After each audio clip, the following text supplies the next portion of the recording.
మనందరికీ కూడా తెలుసున్నది.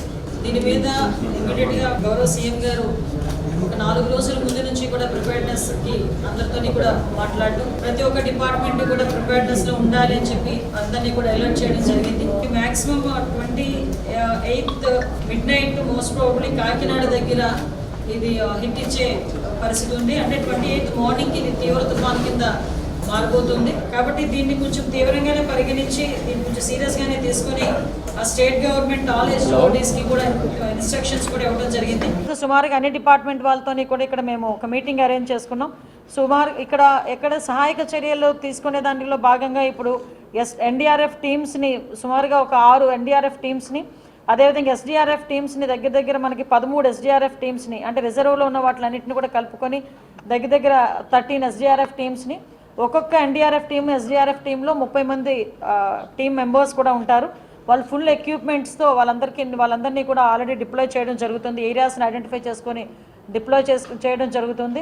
ఓవరాల్గా ఎన్ని రిలీఫ్ క్యాంప్స్ అని ఏర్పాటు చేయాలి అవన్నీ కూడా కలెక్టర్స్ అందరికీ కూడా ఇన్స్ట్రక్షన్స్ ఇవ్వడం జరిగింది. సో వాళ్ళందరూ కూడా ఆ జిల్లాలకు చేరుకొని ఆ జిల్లాల దగ్గర నుంచి ప్రిపేర్నెస్ని చెక్ చేసుకోవటం, ఆ రిలీఫ్ క్యాంప్స్ ఎలా ఉన్నాయి, రిలీఫ్ క్యాంప్స్లో ఫెసిలిటీస్ ఎలా ఉన్నాయి, రిలీఫ్ క్యాంప్స్లో వాళ్ళకి ఫుడ్ దగ్గర నుంచి శానిటేషన్ దగ్గర నుంచి వాటర్ సప్లై వరకు ప్రతిదీ కూడా వాళ్ళకి పిన్ టు పిన్ అబ్జర్వ్ చేసుకొని వాళ్ళకి ఎవరికి ఎటువంటి ఇబ్బంది. 5 మండలాలు మనకి సివియర్లీ ఎఫెక్ట్ ఉంటుంది. పెద్దాపురం డివిజన్లో ఒకటి, మాకు మిగిలినవి కాకినాడ డివిజన్లోను. సో కాకినాడ ఆర్డీఓ కింద ఈ 4 మండలాలు నేను పర్యవేక్షిస్తున్నాను. సివియారిటీని దృష్టిలో పెట్టుకుని దాదాపు 90 పునరావాస కేంద్రాలను ఇప్పటికే గుర్తించి ఏర్పాటు చేయడం జరిగింది. వాటిలన్నిటికీ ఇన్ఛార్జీలు పెట్టారు. జనరేటర్ సౌకర్యం ఇప్పిస్తున్నాం మేము. అదేవిధంగా కంటిన్యూస్ డ్రింకింగ్ వాటర్కి కూడా ఆర్డబ్ల్యూఎస్ వారితో ఏర్పాట్లు చేయడం జరిగింది.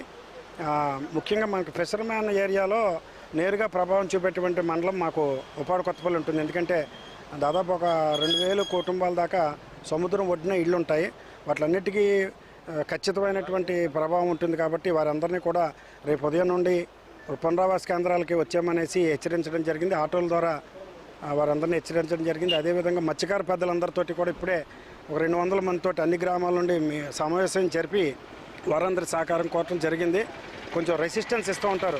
మేము చాలా తుఫాను చూసామండి, ఏం పర్వాలేదు అనేటువంటిది రెసిస్టెన్స్ ఇస్తూ ఉంటారు. బట్ ఇది అన్నిటి తుఫాను వంటిది కాదు, మనకి తీరం దాటుతున్నది. ఎక్కడో తీరం దాటే తుఫాను కాదు కాబట్టి